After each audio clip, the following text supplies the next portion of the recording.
Rahayu sedulurku semuanya, pernahkah panjenengan melihat orang yang kelakuannya aneh, kasar, rakus, atau seolah tidak punya rasa malu? Terkadang kita sampai bertanya-tanya di dalam hati kita, kok iso ya wong ki urip ngono, ra ono tata krama, ra ono rasa isin. Dari kecil, saya sering mendengar wejangan orang tua di kampung.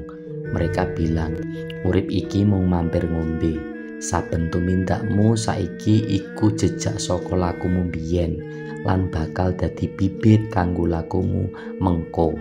Nah, itu artinya dulu saya tidak terlalu paham, tetapi semakin dewasa, semakin saya mengerti bahwa ada hubungan yang sangat antara laku kita hari ini dengan jejak ruh kita sebelumnya. Nah, para leluhur Jawa percaya pada apa yang disebut sangkan paraning dumadi. Dari mana kita berasal dan kemana kita akan kembali. Kalau dipikir-pikir itu sejalan dengan logika yang sederhana. Bayangkan saja, sebuah biji yang jatuh dari pohon mangga, kalau tumbuh, ya pasti jadi mangga lagi. Begitu juga ruh kita itu apa yang tertanam di dalamnya akan menentukan kemana dia akan tumbuh kembali. Pernahkah panjenengan melihat seseorang yang begitu penuh kasih sayang? Meski hidupnya sederhana, lalu di sisi lain ada pula orang yang seperti tidak punya hati, tega menyakiti, bahkan terhadap keluarga sendiri. Dari situ saya jadi merenung, apa yang membentuk sifat-sifat itu sih? Dalam filsafat Jawa murni, ada keyakinan bahwa watak kita sekarang adalah jejak laku ruh di perjalanan sebelumnya. Ruh yang belum selesai belajar, yang masih dipenuhi amarah, keserakahan, serta nafsu yang rendah akan turun lagi ke dunia untuk menebus pelajarannya.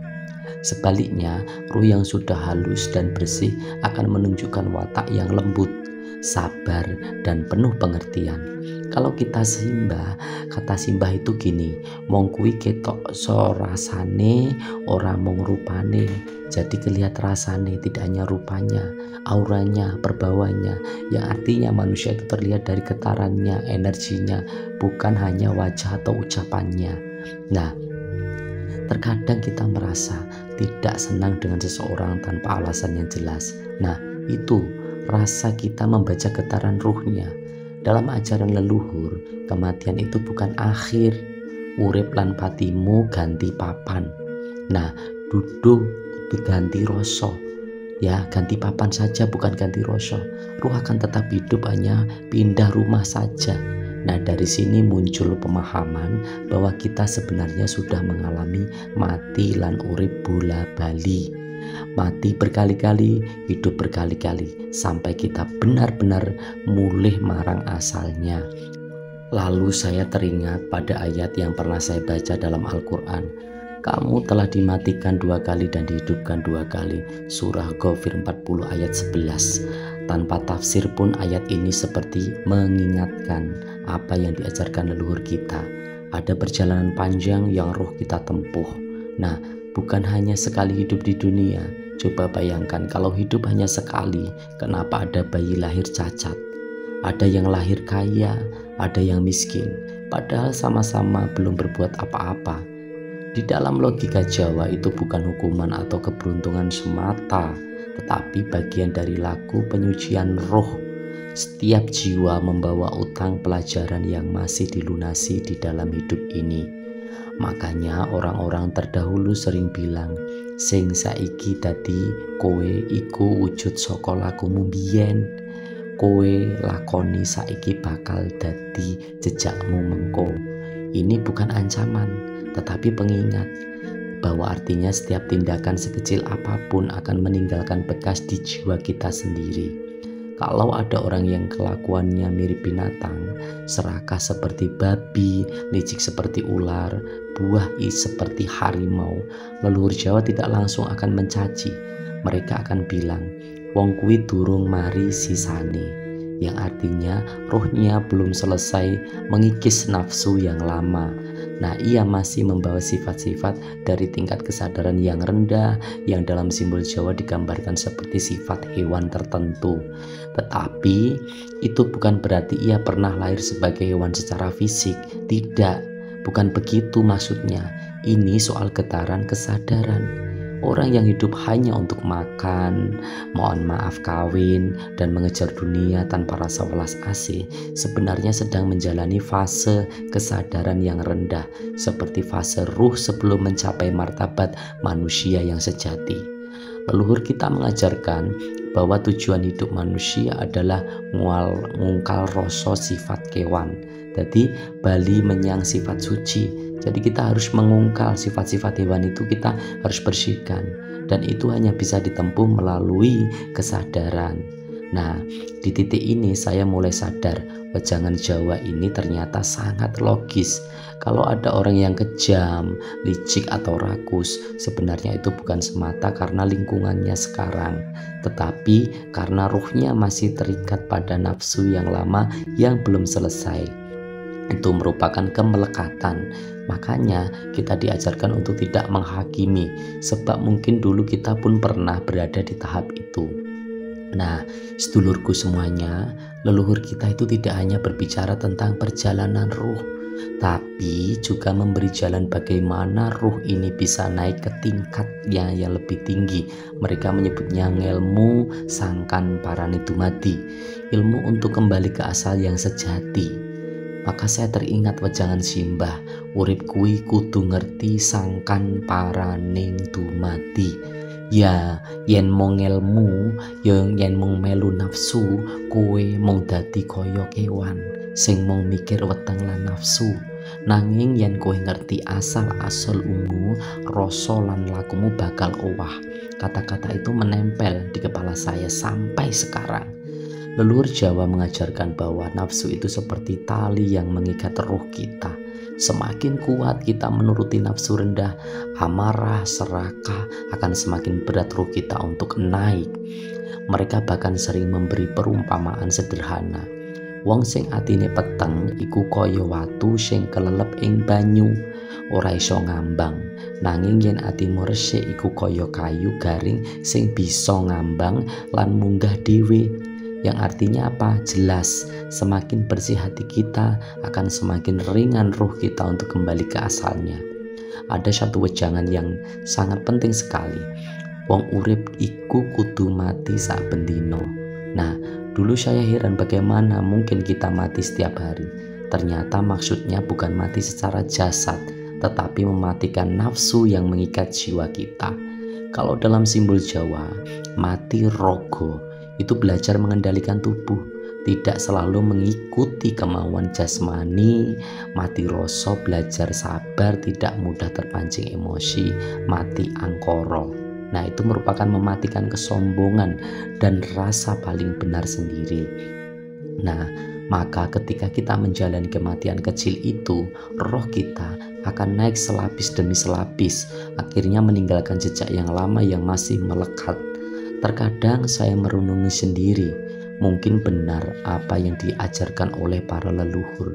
Kalau kita tidak belajar dari hidup sekarang, bukankah kita hanya akan turun lagi dan mengulangi pelajaran yang sama?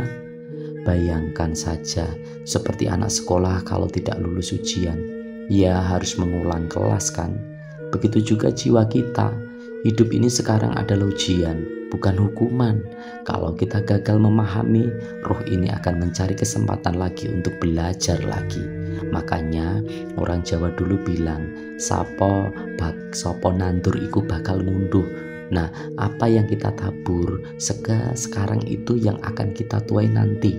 Jadi kita sekarang itu nanam apa, pasti kita akan menuai nanti, entah di hidup ini atau hidup berikutnya. Maka leluhur Jawa suka memakai perumpamaan alam. Mereka bilang hidup manusia itu seperti pohon. Akar adalah asal kita, sangkan itu batang adalah perjalanan hidup kita di dunia, buah itu adalah hasil laku kita yang akan menentukan biji baru untuk tumbuh lagi. Kalau buahnya busuk, bijinya juga akan busuk. Tetapi kalau buahnya manis, bijinya akan tumbuh jadi pohon yang lebih baik. Nah, Saya jadi teringat pepatah, urip iku kaya wit yen oyote becik, godhonge lan wohe mesti maringi kabecikan. Karena apa?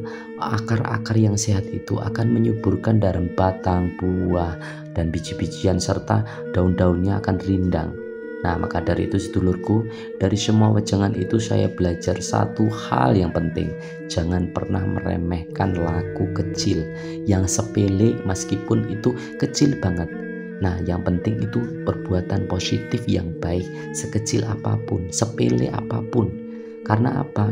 Kita tidak akan mendapatkan hal yang luar biasa kalau kita tidak telaten ngopeni hal yang sepele. Sepele tidak, meskipun tidak dapat apa-apa, tidak dapat sesuatu yang besar.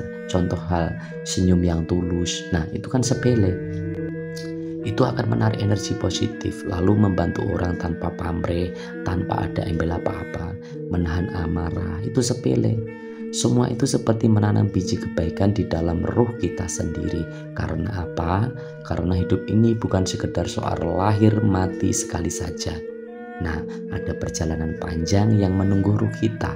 Kalau sekarang kita masih sering merasa berat, terikat oleh nafsu, mungkin itu tandanya masih ada jejak lama yang belum selesai kita bersihkan.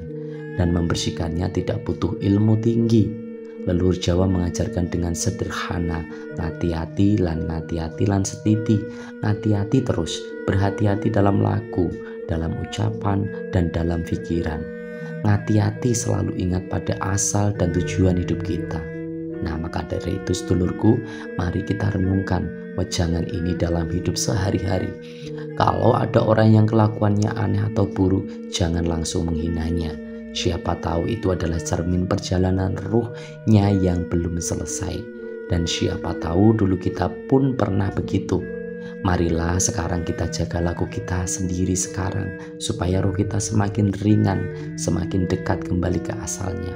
Karena pada hakikatnya dan pada akhirnya nanti, urip iku mung mampir ngombe, nanging rasa sejati bakal bali marang sumbere.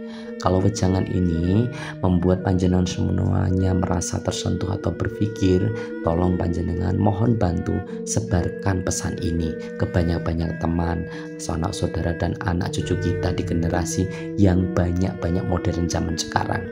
Mohon bantu panjenengan tekan like, share, dan subscribe. Jangan lupa subscribe agar makin banyak sedulur yang ingat akan ajaran luhur ini. Dan kalau Anda ingin mendukung channel ini lebih jauh lagi, lebih berkembang, bisa gunakan fitur Super Thanks sebagai bentuk dukungan untuk konten yang membangkitkan kesadaran seperti ini, bisa memberikan nilai-nilai positif bermanfaat untuk kita semuanya, membuatkan tatanan kehidupan yang lebih baik lagi di zaman yang penuh tekanan modern zaman sekarang. Dan kita gunakan yang positif lebih baik lagi, dan kita tahu mana yang harus kita hindari. Nah, saya doakan panjenengan sekeluarga diberikan kesehatan, kebagas warasan, panjang umur, rezeki-rezekinya lancar. Salam rahayu wilujeng, bagas kewarasan, kawilujengan untuk kita semuanya. Salam hangat untuk semua sedulurku. Akhir wassalam, wabillahi taufiq walhidayah. Wassalamualaikum warahmatullahi wabarakatuh. Nek do pengen sinau weton primbon Jawa, langsung wae nek channel YouTube Hendri Kim Yong. Bener, aja nganti lali di subscribe, like, komen, dan share. Ya. Sing sapa telaten nonton channel Hendri Kim Yong bakal temoto uripe lancar, rezekine utange ndang lunas. Mula ayo delengono channel Hendri Kim Yong terus ben tentrem uripmu. Ngger kowe anak putuku kabeh, ayo sinau babagan primbon Jawa ning channel Hendri Kim Yong iki. Bener ngger, ben uripmu kabeh bisa temoto, tentrem, ayem. Kanggo penonton setia channel Hendri Kim Yong, I love you much. Sehat, wilujeng waras, panjang umur kanggo kowe kabeh. Amin.